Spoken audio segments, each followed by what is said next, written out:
नमस्कार प्यारे साथियों, आज हम चर्चा करेंगे डॉक्टर राम मनोहर लोहिया के बारे में। प्रमुख समाजवादी चिंतक हैं डॉक्टर राम मनोहर लोहिया। 1910 में जन्म हुआ है, 1967 तक जीवित रहे हैं। राम मनोहर लोहिया ने लिखा है कि लोग संभवतः मेरी मृत्यु के बाद ही मेरी बात को सुनेंगे, लेकिन एक दिन उन्हें सुनना अवश्य पड़ेगा। आज जिस चीज़ की आवश्यकता है वह है नया नेतृत्व और उन्नत जनता, ऐसा कहते हैं राम मनोहर लोहिया, जो प्रमुख समाजवादी चिंतक हैं। आज हम इनके बारे में चर्चा करेंगे, इनके प्रमुख विचारों के बारे में चर्चा करेंगे। 1934 में कांग्रेस समाजवादी पार्टी की स्थापना में डॉक्टर राम मनोहर लोहिया की महत्वपूर्ण भूमिका रही। 1936 में जवाहरलाल नेहरू ने उन्हें कांग्रेस द्वारा स्थापित विदेश विभाग का मंत्री बनाया, यानी आज़ादी से पहले की बात है। 1942 के भारत छोड़ो आंदोलन में डॉक्टर राम मनोहर लोहिया ने महत्वपूर्ण भूमिका निभाई। 1953 में लोहिया प्रजा समाजवादी पार्टी के महामंत्री नियुक्त किए गए। इसी वर्ष उन्हीं के प्रयासों से एशियन सोशलिस्ट कॉन्फ्रेंस आयोजित की गई। 1955 में डॉक्टर राम मनोहर लोहिया की अध्यक्षता में भारतीय समाजवादी पार्टी का गठन हुआ, बहुत महत्वपूर्ण है। हम मान सिंह के जीवन काल में और राणा प्रताप को उनके मृत्यु पर्यंत पूजते हैं, ये वाक्य भी डॉक्टर राम मनोहर लोहिया ने कहा है। प्रमुख समाजवादी विचारक मधु लिमे कहते हैं कि लोहिया एक मौलिक विचारक और अद्वितीय नेता और एक तरह से विद्रोही टाइप के व्यक्ति थे। उन्होंने आधुनिक भारत के निर्माण में महत्वपूर्ण भूमिका निभाई थी। डॉक्टर राम मनोहर लोहिया कालांतर में गांधीवाद की ओर झुकते चले गए और धीरे धीरे जवाहरलाल नेहरू के आलोचक बन गए।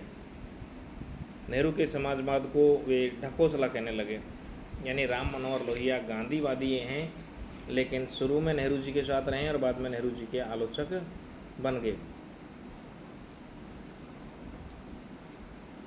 लोहिया गांधीवाद की ओर आकृष्ट होते हुए भी समाजवादी बने रहे, ये बहुत महत्वपूर्ण है। उन्होंने अपनी पुस्तक व्हील ऑफ हिस्ट्री में ये बताया है कि समाजवाद को उधार लिए हुए सांसों पर जीना बंद करना होगा। इसने बहुत समय तक साम्यवाद से आर्थिक उद्देश्य और पूंजीवाद उदारवाद से सामान्य बातें ग्रहण की है, ऐसा राम मनोहर लोहिया कहते हैं।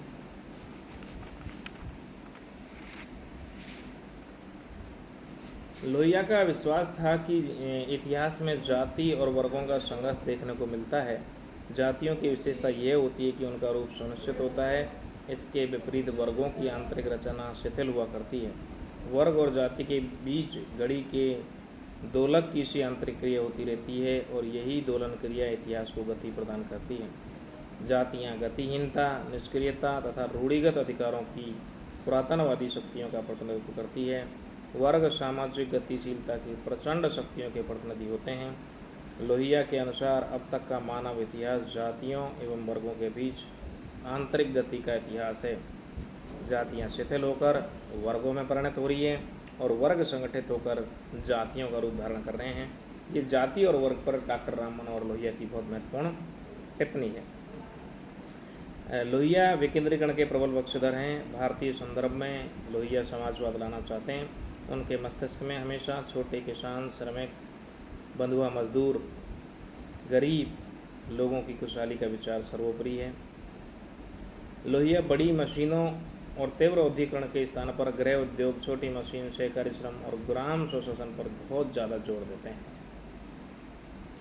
लोहिया एशिया और विकासशील देशों के संदर्भ में समाजवाद की अवधारणा विकसित करने की कोशिश करते हैं। लोहिया समाजवाद की सार्थकता गांधीवाद के नज़दीक आने में ही मानते हैं। वे गांधी जी के सत्याग्रह की अवधारणा को भी स्वीकार करते हैं। अंत में लोहिया ने चौखम्मा राज्य की संकल्पना दी है, जो बहुत ही महत्वपूर्ण है। गांव, मंडल, प्रांत और केंद्रीय सरकार। डॉक्टर राम मनोहर लोहिया ने कहा है कि राज्य के प्रमुख 4 स्तंभ हैं: गांव, मंडल यानी जिला, प्रांत और केंद्रीय सरकार।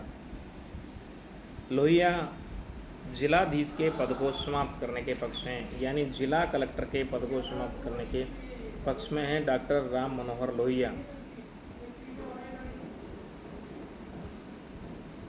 डॉक्टर लोहिया ने सत्याग्रह को तो स्वीकार किया, लेकिन आत्मोत्सर्ग को नहीं माना। लोहिया के लिए विकेंद्रीकरण और कुटीर उद्योग बहुत ही महत्वपूर्ण हैं। ऐसे थे डॉक्टर राम मनोहर लोहिया, जो एक प्रमुख समाजवादी चिंतक हैं, जिनकी हमने आज चर्चा की है।